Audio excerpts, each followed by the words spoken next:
This is Arab Talk on KPOO 89.5 FM in San Francisco. This is Arab Talk with Justin Jamal. I'm Jess Hannam. And I'm Jamal Dejani.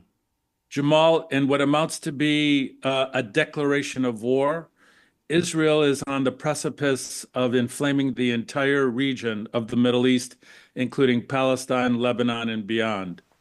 In the last week, Israel carried out what appeared to be, even though they haven't readily admitted it publicly, a mass assassination attempt using cell phones and walkie-talkies. And then in a retaliation, Hezbollah has fired hundreds of missiles into the north of Israel. People are very nervous. Hundreds of people have been injured. At least 50 have been killed by these walkie-talkie and pager attacks that Israel has leveled, including children. In addition, the Israeli military carried out yet another attack in Gaza on a civilian tent, killing 9 people. The situation is grave.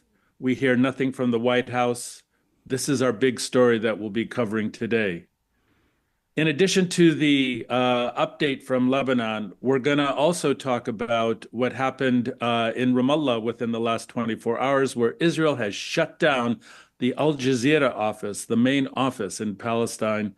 This is a big development on the international stage, Jamal, where Israel continues to target journalists, and in this case, shutting down Al Jazeera. We're also going to talk about this video of a number of Israeli soldiers basically kicking a Palestinian civilian and throwing him off the roof of an apartment building. It's very grotesque. It's part of an ongoing pattern. And finally, we're going to talk a little bit about a racist cartoon that has been circulating the internet on Congresswoman Rashida Tlaib. There's a lot to talk about. But before we get to that, Jamal, we're going to listen to basically a really amazing, very poignant and very topical interview that you did with Anise Germany. He is a physician. He's joining us from Beirut to discuss the recent Israeli terrorist attacks in Lebanon and their implications. It's a very important interview. That's right, Jess, and I just want to update our listeners, which we'll talk about it, but since we've talked to Dr. Anise Germany, the numbers of civilians who have been killed in Lebanon has increased. So, and we'll talk about that. So let's first watch Dr. Anise Germany. Pagers and walkie-talkies exploded across Lebanon and Syria in 2 waves last week, killing at least 37, among them children, and gravely injuring more than 3,000 others, with many struck in the face and losing eyes and limbs. Israel is implicated in manufacturing the pagers before they were apparently distributed through a front company in Hungary. Israel alleges the devices were destined for Hezbollah fighters. However, the distribution of pagers and walkie-talkies spread indiscriminately throughout the country to civilians, exploding as people went about their daily lives at home, at the vegetable market, or in cafes. The World Health Organization stated over 100 hospitals were involved in responding to the crisis. In response, United Nations Secretary General Antonio Guterres says civilian objects should not be weaponized. Sayyid Hassan Nasrallah called the attacks that tried to take out 5,000 people simultaneously a major terrorist operation, an act of genocide and massacre, and that this would only make their resolve stronger, and that their fighting with Israel would not end until there is a ceasefire in Gaza. Israel's Defense Minister Yoav Gallant said Israel intends to continue its aggression into Lebanon, following his threats with an attack on Beirut, killing at least 14 people, including a top Hezbollah commander, and injuring 66 others, including children. Joining us from Beirut on Arab Talk to discuss this and more is Dr. Anise Germany. Dr. Germany is a medical doctor in Lebanon, specializing in internal medicine, as well as a researcher in health systems policy. Welcome back to Arab Talk, Anise. Hello, Jamal. It's good to be back. We keep on coming back in worse and worse circumstances, I'm afraid. You're absolutely correct.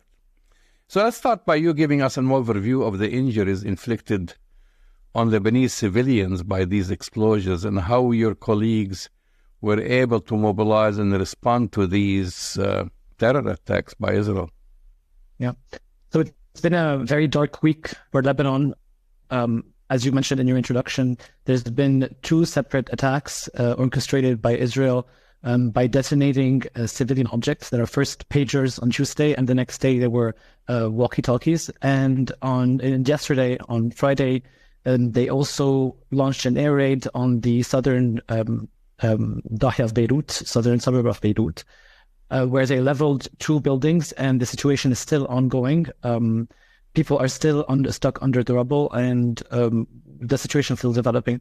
So on Tuesday, as the situation was developing, at first people were not understanding. They started seeing people collapse on the floor. There was chaos everywhere. Detonations happening across Beirut, the Bekaa, and the south as well. Some even in the north around Jbeil. Then, when the scope of the event was somewhat understood, the Ministry of Health launched its emergency program. It is a system that puts all hospitals on high alert to expand their capacity to absorb incoming patients, and all doctors, rushed to hospitals to meet this, coming emergency. And what they reported is something truly horrific, something that we hadn't seen since October 4th. This was the largest non-nuclear explosion that happened in the port of Beirut that destroyed nearly half the capital a couple of years ago. So the injuries were absolutely horrific. There were lots of amputations of fingers, a huge amount of eye injuries, and a lot of people as well that were disemboweled. So the reason behind this is because, of course, Israel placed explosive material within pagers. However, before detonating them, it sent a message to make sure that everybody who holds the pager, who has the pager, is actually in proximity of it, because that person will go to the pager and either grab it by the hand or look at it or have somebody take it to him. In that way, you can see all of the consequences of these injuries. So the disembowelments were probably due to pagers being held, at the level of the waist, at the belt. The eye injuries were because people were looking at their pagers that were ringing, and even in the case of kids, there were an 8-year-old girl and an 11-year-old boy that were also killed. One of the girl was reported to be taking the pager to her father when it detonated and killed her. So yeah, it is no question. It is absolutely a terrorist attack, and unfortunately, the response to it in international media has been absolutely horrific, if not disrespectful. They were having fun. They were happy with what happened. They started drawing scenarios like it's some kind of a spy novel.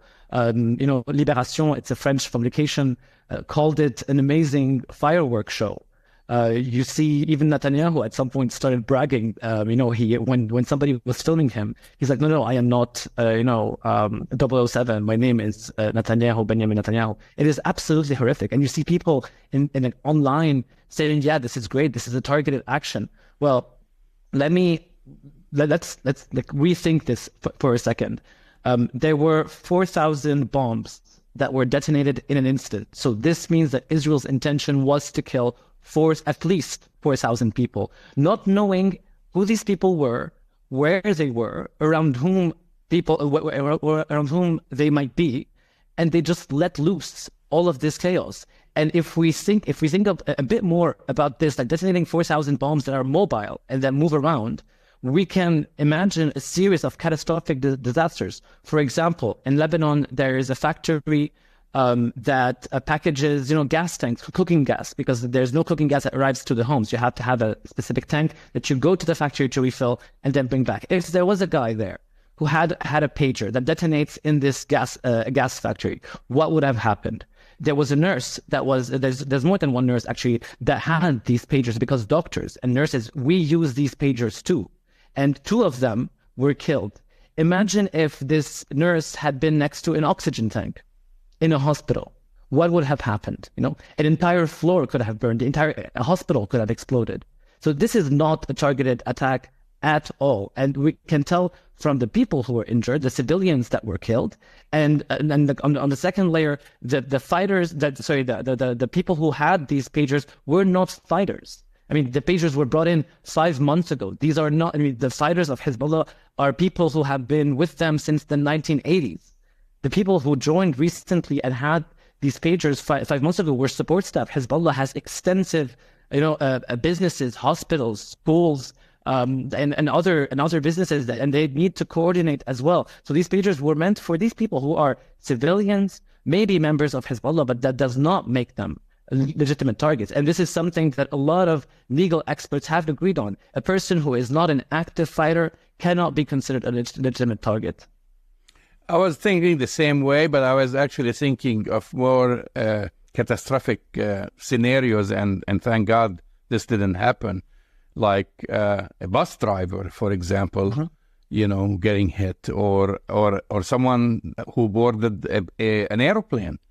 So this could have been even more devastating, because as you've mentioned, they had no idea who was going to be carrying them, and they just didn't care, and they just wanted to kill 4,000 or 5,000 people instantly.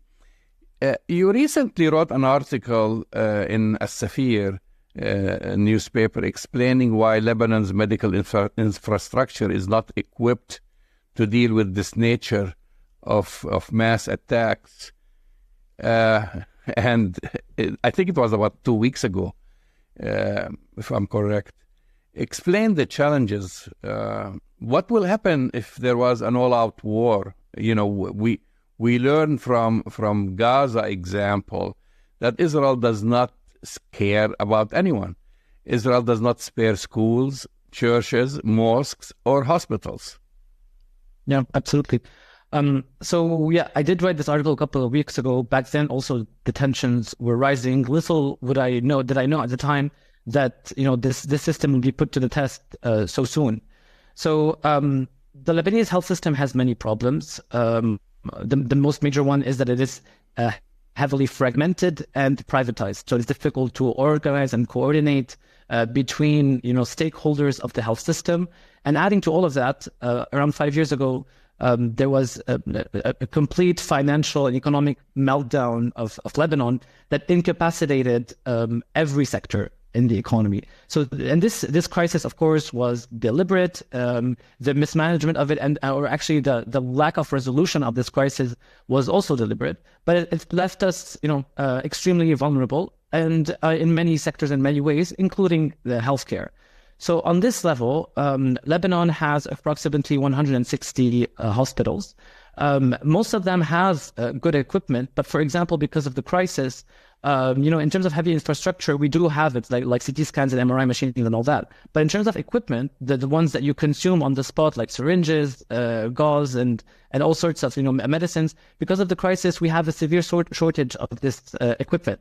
The WHO did recognize this as a problem and was flying in shipments of medical equipment for the health sector, but we don't know if they're going to be enough or not. So, for example, in 2006, we had enough medical equipment that would last us for 6 months. This time, we don't know.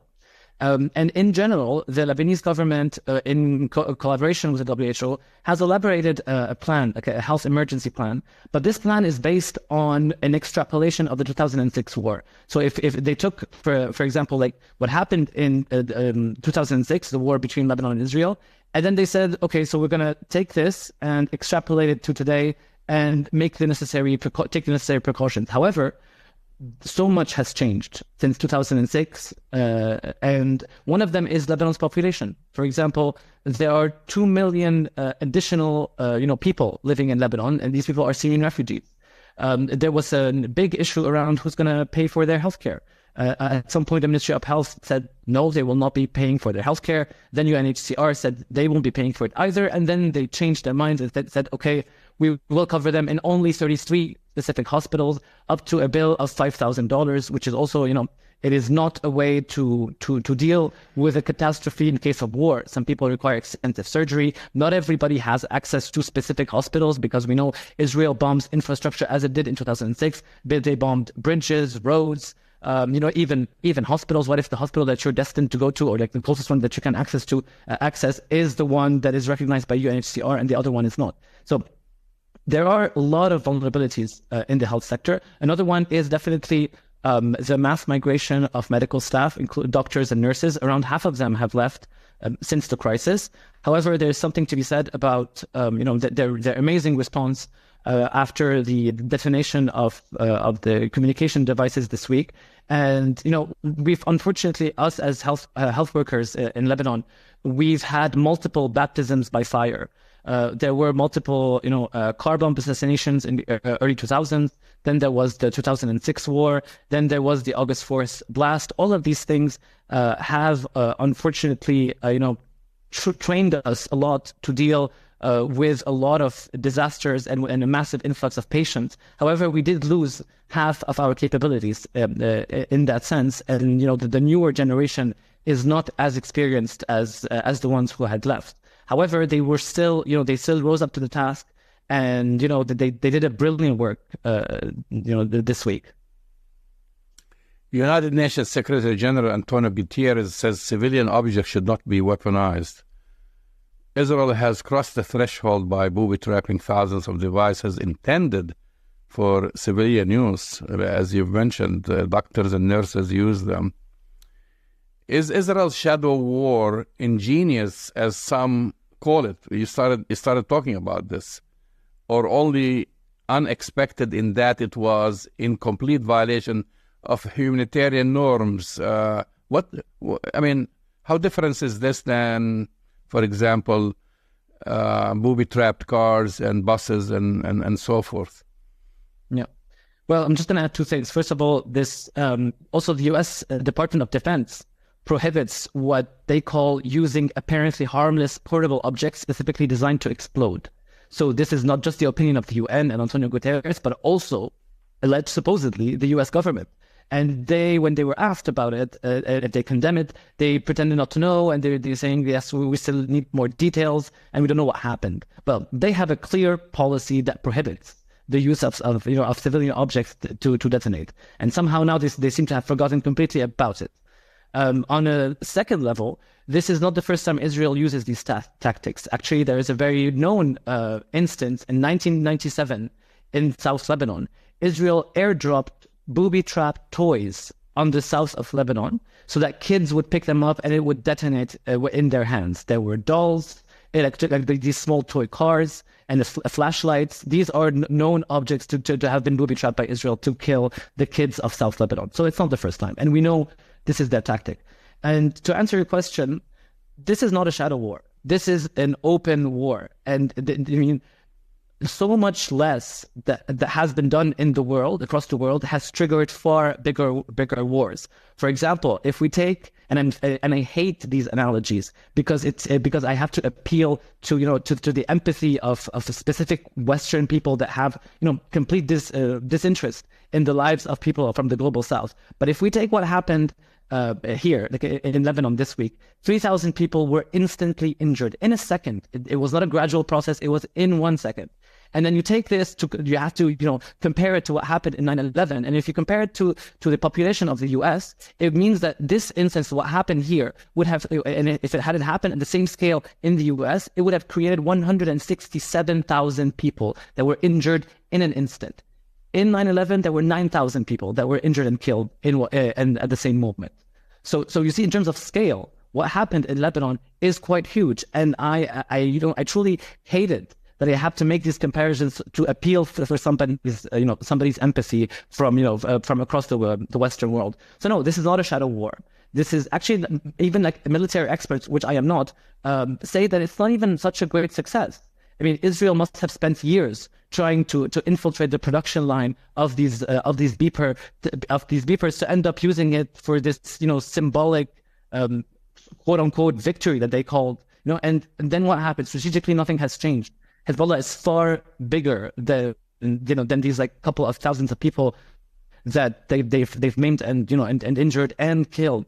And this is according to their own recognition. They say that Hezbollah is the size of a regional army, not even a local national army. They think so the fact that they did this, it means that it is gratuitous violence, which makes things even worse. So since then, by the way, like since yesterday actually, there are drones, spy drones flying across Lebanon, all over the skies. I do not live in Beirut. I live in Mount Lebanon in the countryside, and as we speak, there are spy drones buzzing outside my window. So what they're doing is specifically, just to spread terror across, the Lebanese population, and that's it. And this is not a shadow war. This is not spy warfare. This is not a great game that people can just, watch and be entertained. This is not the Hunger Games. This is people's lives, and Israel did commit an act of terror. The United States has not condemned it, officially condemned it. They've been dodging to answer questions about it, as in fact. But more sadly, we have officials, congressmen and senators who have been praising and posting on Twitter, bragging about Israel, saying that this was a genius act of war and so forth. Let's talk about the implications from this. Someone posted, I read that, I'm paraphrasing here, make no mistake, this has implications for all of us. This means that every single electronic device is now capable of blowing you up. Smart watches, smartphones, ring doorbells, your child's tablet. You won't be laughing when not a single electronic device is allowed on a plane, not even in cargo. So say goodbye to your cell phone, laptop, and any other electronic device at the airport door, and so forth. So are you afraid that there'll be copycats on an international level? I mean, if they see that Israel gets away with that, why not, for example, the cartel use something like this for assassinating their rivals, or even governments using it against other governments, like what's happening now in Ukraine and Russia and other countries? Yeah. Well, war hawks were too happy to express their joy and delight at the killing of my people. But yes, little did they understand the consequences of what happened. So already there's a lot of police raids that are happening in Taiwan. The Taiwanese government is incensed because most of their economy relies on the production of such tech gadgets, and this could possibly ruin their entire economy. Adding to that is this, what you just mentioned, that any gadget, any civilian object can now be used, weaponized, and explode at any given moment. It could be literally anybody, because Israel did not even know who these people were before the people who would hold the pagers. They didn't know who they were before they said they handed them these booby-trapped pagers and then set them off in public spaces and even private ones. So yeah, this is a huge problem, and it will be a bigger problem not for people like us, because we are not unfamiliar with Israeli violence and all sorts of creative ways to murder people, but it will mostly be a problem for Western economies. So had it been an iPhone that had been booby trapped, what would have happened to Apple's stocks? I think Apple would have unilaterally maybe ended the genocide in Gaza, because this means more to them than what's going on. And in fact, what happened, this operation is the direct consequence of the lack of accountability that Israel enjoys and revels in. This is what the U.S. administration has done. It has not only jeopardized security across the world, but also the global economy, global industry. This is this is the cost of perpetuating genocide. And despite their own regulations, they have reneged on their own laws and regulations, have put their own economy in danger, their own industry, have put the global security under threat. Maybe even as you also mentioned, maybe even impeded the global transit and movement of people. Like, they're basically undoing globalism just for the sake of perpetuating genocide on Palestinians. If this happened anywhere else or to another country, there will be a major outcry, and I'm talking a Western country. But we saw the results, and you spoke about this early on. And I have to say, actually, sadly, including in the Arab world and where I saw some posts overtly and covertly admiring Israel's terrorist act. The question is why that we don't see this international outcry. Also, on the other hand, I see unity amongst Lebanese sects and factions. Is this a correct assessment? Yeah, that is absolutely a correct assessment. Since the blasts, everybody rushed to the hospitals. At some point there was even a problem in mobility across the streets because people were rushing to people's aid, and like some ambulances had a hard time passing through. And actually, in the history of Lebanon, at no point was there such a large blood donation campaign. People, by themselves, by their own free will, went to hospitals to donate blood, and this had never happened in this size and volume ever. And doctors from across faiths and even political beliefs all rushed to hospitals, took care of patients. So yeah, absolutely, Lebanon already there is this feeling of solidarity that is purveying Lebanon, something that I personally haven't experienced in a very long time. And yeah, as for like the West, I mean, what more is there to say? Just look at Gaza. Arabs and even people from the global South, we are not seen as human. They do not dehumanize us. They do not see us as humans from the very beginning. So yeah, it is a shocking truth. I mean, I've read it so much in the works of Frantz Fanon, like decolonial literature. But to read it is one thing. To experience it is another thing. I think at a completely different level. And yeah, this is what the reality we've been living in. For more than a year, there's been a continuous massacre that's been ongoing. And even, by the way, like a couple of minutes before we started our interview, there was another massacre that happened in UNRWA school in Gaza. So this is how they see us. As in, we're just, we are the players in a Hunger game, and they're the ones in the capital watching us fight it out and getting killed. And the more gory and outlandish the way that we die, the more they're entertained. And this is it. They truly do not care. And the moment something happens to one of them, yes, it is all about solidarity and, it's impossible. And how could this have happened? And, you see all of these heartfelt, eulogies and articles. And yeah, but this is the ugly reality in which we live. People are not equal. Not everybody is even considered people. Israel's defense minister has now said it will continue its attacks on Lebanon. We saw it happen actually just on Friday when they assassinated senior members of Hezbollah. And they're saying that there's going to be more of this. We don't know how Hezbollah will be responding, so this is just the tip of the iceberg. I mean, it's going to be probably a prolonged war if this is not going to stop right away. What are the thoughts and worries of the Lebanese people in general? Yeah, well, personally, I'm not surprised. This is for a while now. It's looking like not even a ceasefire agreement can put the genie back into the bottle.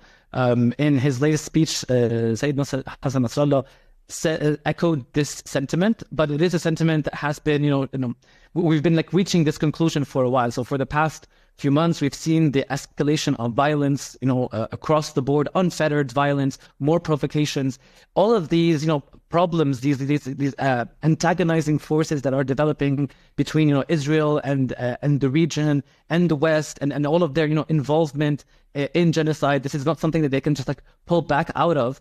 So at this point, yes, it is something to expect. The prolongation of the conflict, if not for months, then years, then yeah, it is a very likely scenario. Sayyid Hassan Nasrallah said it. Also, a couple of days ago, there was a report from within the U.S. administration that they have somehow given up on reaching a ceasefire agreement during Biden's presidency. This means that the whole thing, the whole democratic platform has collapsed. They do not, and it's all based on on just the lack of will. The U.S. can again end this entire thing with just one phone call, but they choose not to. So now, even if this happens to occur, what Israel has done, the amount of crimes that it has committed, and what's happening in the ICJ, its loss of political legitimacy, of its public opinion support, the crimes that it has committed against the Lebanese people, the Palestinian people, its bombing campaigns that did in Syria and in Iraq, the economic consequences that it has suffered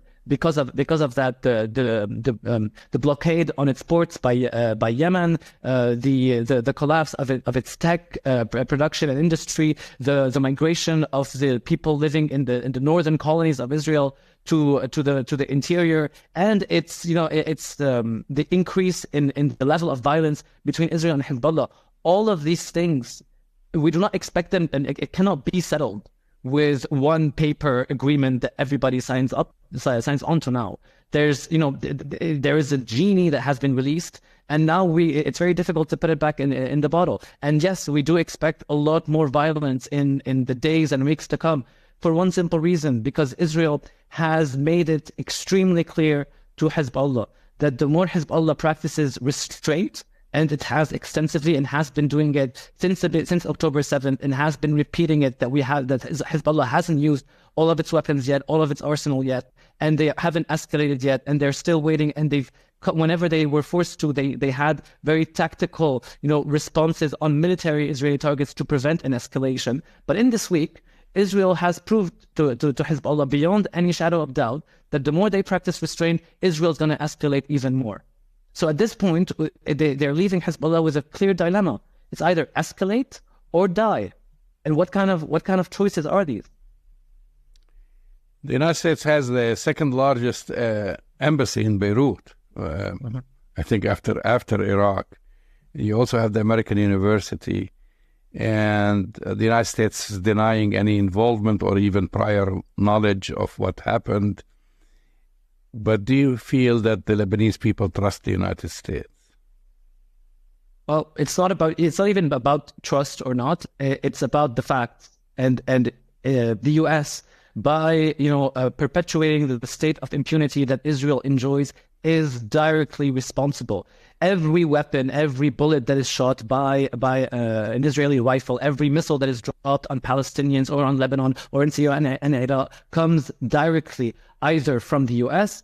or from its Western lackeys in Europe. So the U.S. is responsible. They cannot claim not being responsible. They even share intelligence information. It's an open door between the U.S. and Israel. And even if it is not responsible for this specific attack, it is responsible for everything else, for the genocide that we find ourselves in, for this escalating violence, for them not holding Israel back, because the only administration that can do that is the U.S. administration, and every day they refuse to do that. Every day Joe Biden and Kamala Harris wake up and they choose not to. Actually, they choose the opposite. They choose to keep on supporting Israel. And this is where, so this is not just a question of, Arabs in the region trusting the U.S. It is about the U.S. Arab voters. Do they trust the Biden administration? Do they trust Kamala Harris to not even end the genocide, but even have some kind of positive influence on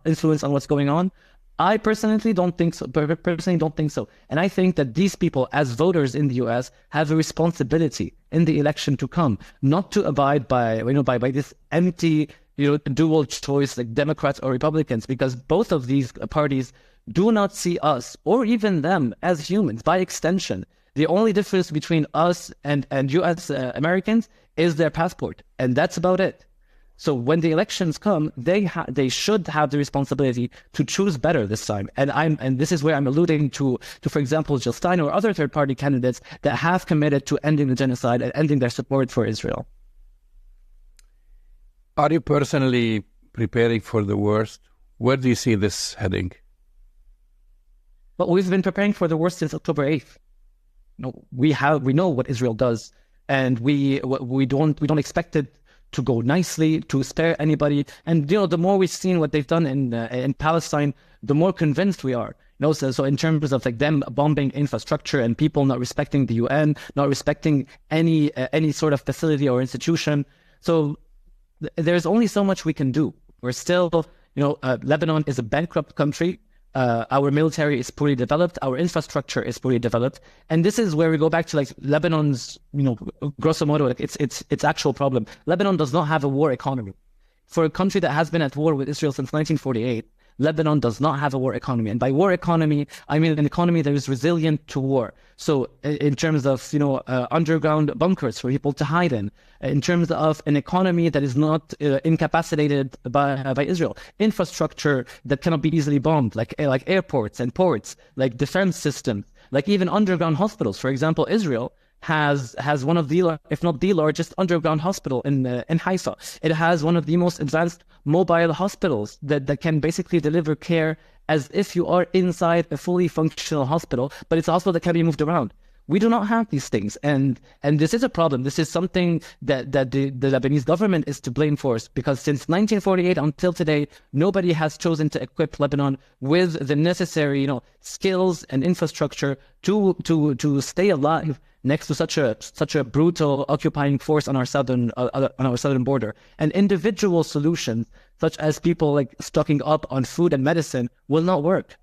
Because for how long are we supposed to stock up? Because people were expecting, the genocide in Gaza to end the first week, and then the first month, and then on New Year's of 2024, and then in a couple of months, and we're still waiting, and there's no end in sight. So for how long are people supposed to, come up with individual solutions? Because there is no end in sight, and there's no amount of readiness that a single individual can make in face of such brutality.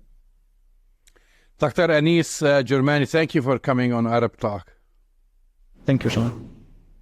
That's the voice in the face of Dr. Anise Germany, a physician and activist from Beirut in Lebanon, discussing the profound medical as well as structural implications and psychological implications of the terrorist attack that Israel carried out in Lebanon.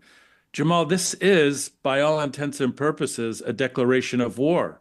This is pulling together the entirety of Lebanese civil society, all the factions. This is putting us closer to war. Well, this is anticipated, Jess. I mean, from day one after October 7th, and as things has dragged on, and we're coming to a year since Israel attacked Gaza. And Benjamin Netanyahu and his defense ministers have been threatening Lebanon and saying exactly what they were going to do, but no one expected that their major attack on Lebanon was a terrorist act by all means. I mean, I don't know how people are trying to kind of beat around the bush, trying to explain what happened, or those, especially in U.S. government and others, who are praising Israel that they've done this genius act of warfare. Tell me, what is warfare? What is different? Trying to commit basically murder on 5,000 people in a couple of minutes. What is it different than planting a bomb on a passenger plane or a train or in a restaurant? And that's what they were doing. They just basically planted 5,000 bombs in communication devices without making any assessment whether these people are Hezbollah or whether these people are doctors or nurses working in a hospital, or just ordinary people, or even if it was a Hezbollah member traveling or shopping with his children in a grocery store, because we've seen them exploding inside pharmacies, grocery stores, and so forth, and trying to say, well, this is warfare. It is not warfare. It's not warfare, Jamal. This is one of the largest terror acts committed by a government. Yeah, I think that's the analysis. And again, the United States is giving Israel a pass on this. I mean, people in the international law community have uniformly described this as a war crime, as a gross violation of international law, and as a terrorist attack. I think, as you put it, is squarely the nail on the head, as we say, because it indiscriminately targeted anybody who had the pager or who's in the vicinity of the pager to be injured, killed, maimed, and causing mayhem and a complete kind of taxing of the healthcare infrastructure. This is not consistent at all with international law. It is a war crime. It is a terrorist attack. And I'm quite surprised to hear some of the voices. I guess I shouldn't be surprised, but it was rather disturbing to hear some of the voices coming from the State Department and from the security apparatus of the United States, basically praising this act of terror. I believe, Jamal, that this, whether or not it's declared or not, this is an act of war. Yeah, and I should add also members of Congress, but it is, and I'm not going to talk too much about this because we have other stories, but you know, this should be brought back, you know, and questioned in the International Criminal Court. By the way, even Why though not? there is a major case against Israel there, because they're going to be copycats, and mark my words. I mean, the next time it's going to happen with iPhones, computers, what have you, right? And it's going to happen elsewhere.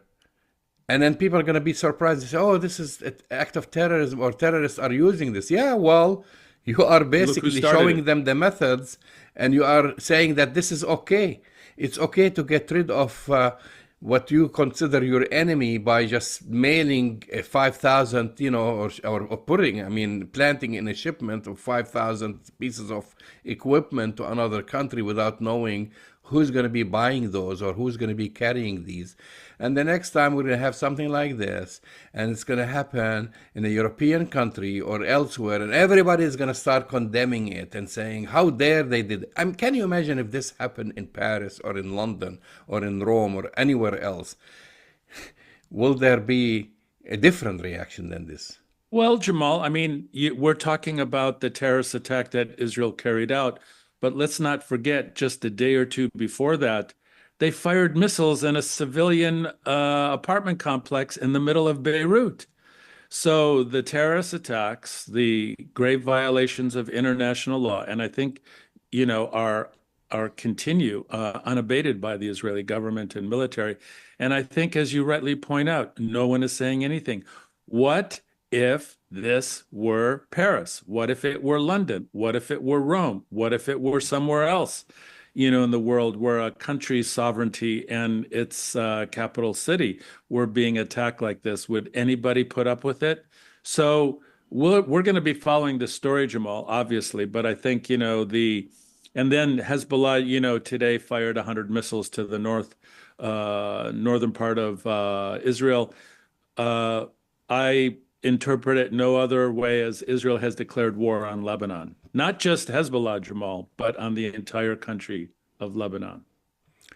Our next story, and we'll come back to this, to Lebanon, is what happened within the past few hours on live television. Just heavily armed Israeli soldiers raided Al Jazeera's office in Ramallah and ordered the employees to leave the building and handed the head of the office, Walid al-Omari, a notice to shut it down.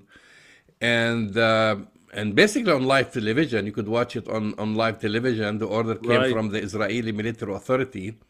Despite, I mean, here is the thing about people say, oh yeah, there is Area A and Palestinians, according to the Oslo Accords, they're in control of their own lives. The order came from the Israeli military authority, despite the bureau being in Area A. And this is an area delineated as being under Palestinian control. So they just can't go and waltz there and basically shut down the office. And so a lot of people are not talking about what's the reason for this. Of course, we know what's the main reason for this is basically they don't want anyone to witness their war crimes committed, be it in the West Bank or in Gaza. And in Gaza, what they've been doing, they've been killing journalists. They've killed almost 150 journalists just since October 7th. I mean, another record of war crimes that you've never seen something like this happen anywhere else in the world. And so now what happened, what tipped them to do this, basically, and this is what the media is not talking about, just a day before that or hours before that, Al Jazeera has obtained a video from, I guess, was given to them by Al-Qassam brigades, and who controlled an Israeli drone. It took over an Israeli drone, so they were able to obtain the footage from that Israeli drone. And I guess what they call it, a quadrocopter or something like this. And on the video that they've obtained from that drone showed how the Israeli military killed a wounded civilian who was basically immobile in Gaza, lying on the ground, by dropping an explosive on him. So this guy gets shot.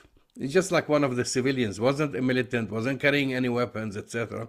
He gets shot, he falls on the ground, and he was like waving his hands to try to get people's attention to send him an ambulance. And then the drone goes above his head and filming all that and drops a grenade on him and kills him. And so Al Jazeera aired the footage, and hours maybe after that, Israel went to shut down to the office. So that's the main reason, aside from all the other footage, for whatever reason.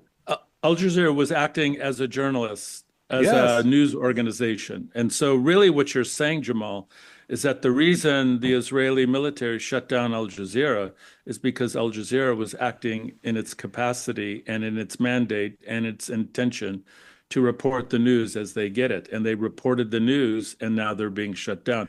My question to you is, where is the condemnation from the international community of journalists? We keep asking the same question, and it falls on deaf ears. And added to that, even though I was going to talk about the story later on, Jess, but also Al Jazeera aired the footage of the Israeli soldiers basically throwing Palestinians from the top of the roof. Now, the Israeli military claims, I mean, aside, even if that's the case, that these were dead bodies, but there is no evidence, and that's something. There is no evidence whether these people were dead or they were injured. But imagine they shot them, and then they went on top of the roof, and then they were filmed. By the way, they weren't filmed by Al Jazeera. They were filmed by an AP reporter, and Al Jazeera obtained the footage, but also it was on other networks. And then they basically, it wasn't one body, I think it was four, if I'm correct, 3 or 4, and they and on film they're showing these soldiers kicking the bodies, and not even touching them by their hands, they're just kicking them with their feet and throwing them from the top of a rooftop, a 3 or 4 story building to the ground. And there is no evidence. That's why we said we don't know. Nobody knows if these individuals were dead or whether they were injured. But Israel said, no, they were dead. But regardless, does it matter? Does it matter? This is still another war crime that has been put on the air. My question, Jamal, is that it doesn't matter if they were dead or alive. It's the depravity of how the Israeli military treats Palestinians, and as we've been reporting on for decades now, it doesn't matter if a Palestinian's dead or alive. This is the way Israel treats Palestinians. This is a graphic representation, video evidence of the way the Israeli military and Israel in general treats Palestinians. And I'm going to answer on behalf. I'm going to answer on behalf of the State Department and on behalf of the U.S. government, because I know the answer. What the answer is going to be, because they've been asked about it. What do you think about this? And the answer is going to be, well, Israel's going to investigate. Israel's going to investigate it, because Israel actually declared they will investigate it. So we'll leave it, when Israel commits a war crime, they can investigate themselves, just like, let's allow rapists investigate their own crimes. Let's allow criminals investigate their own crimes. That's going to be the standard answer. But everyone saw this. Everyone saw what's going on. Everyone saw this also poor Palestinian in Gaza. And this is like one individual. Can you imagine how many times this happened? But this was filmed by their own drone, and then this was filmed by AP. And now they go and shut down Al Jazeera. They don't want you to see what's going on. This is the whole story. I mean, when you kill about 150 journalists in Gaza, and then you're killing children, you're killing women, you're bombing hospitals, you're bombing schools, you're bombing aid workers, UNRWA facilities, and so forth. They just don't want eyewitnesses. They want to take us back in time, when massacres were committed and pogroms were committed in Europe, and you didn't have social media and you didn't have TV cameras, and they want that to happen, and that's it. And then they want basically the rest of the world to believe what their military spokesman says, that they are the most moral army in the world, and they're not. Well, Jamal, I have news for the Israeli military and their government. Nobody believes you anymore. No one believes Israel. No one believes the Israeli military. Even Antony Blinken and the State Department, Jamal, do not believe the Israelis. They are parroting the talking points that they're instructed to give, as we know. Nobody believes this rubbish.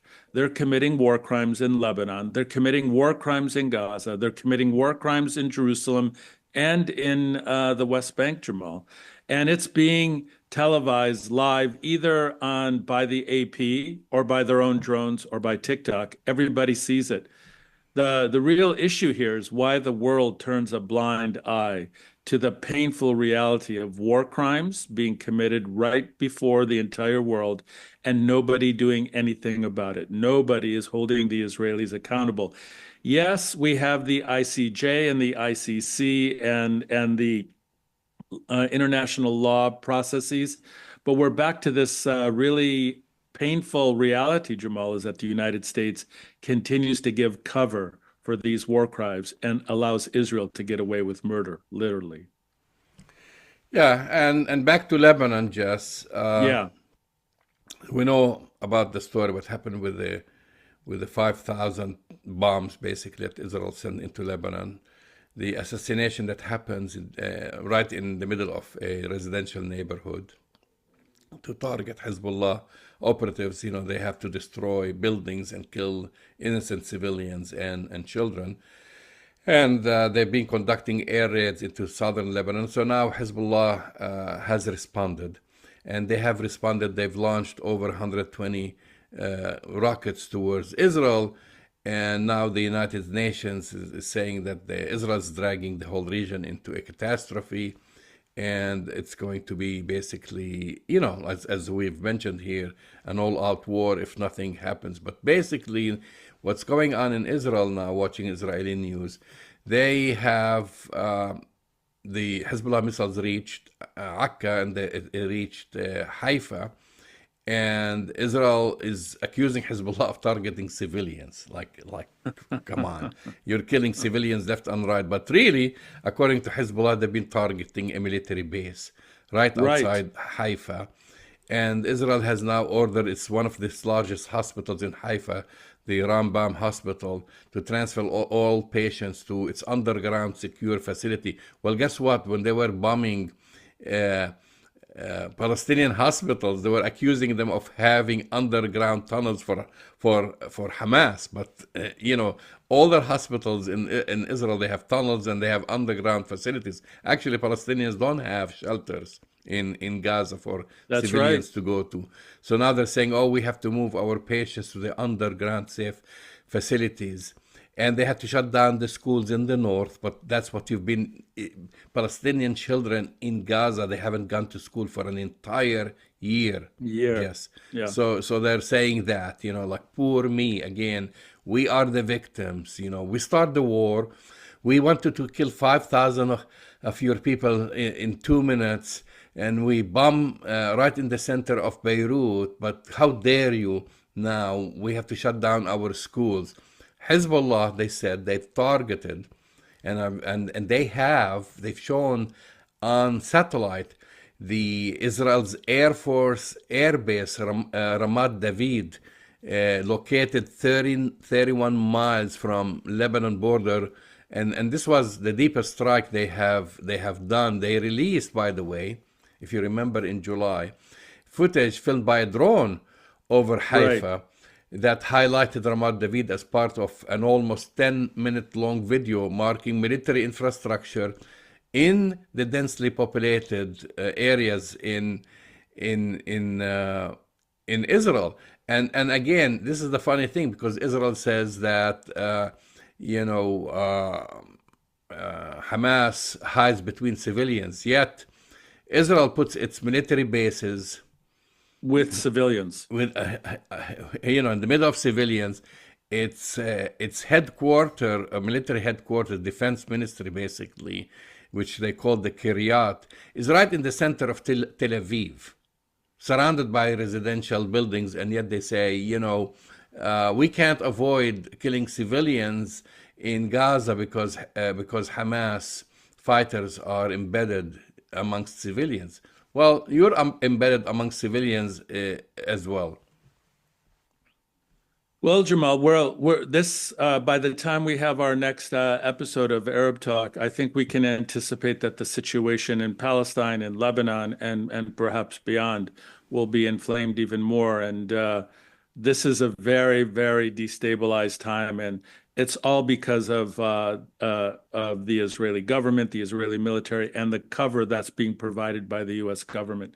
So if the United States wants to avoid regional war, maybe they need to do something about it. But I have another theory, Jamal. I think the United States wants regional war. I think they want Israel to go after Lebanon and to finish the job, in quotes, which means ethnic cleansing and genocide in Gaza and the West Bank, because they are letting it go, Jamal. So we can only interpret this as the Biden-Harris doctrine to let Israel do whatever they want.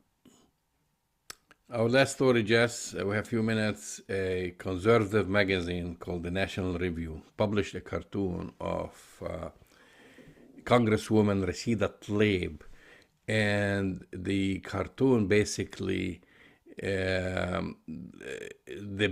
depicts her with a detonating pager. I mean, this is basically hours after thousands of communications devices exploded across Lebanon in attacks blamed on Israel. They pick on the only Palestinian American woman in Congress, and they have this cartoon as if it is funny. And, it's a racist cartoon.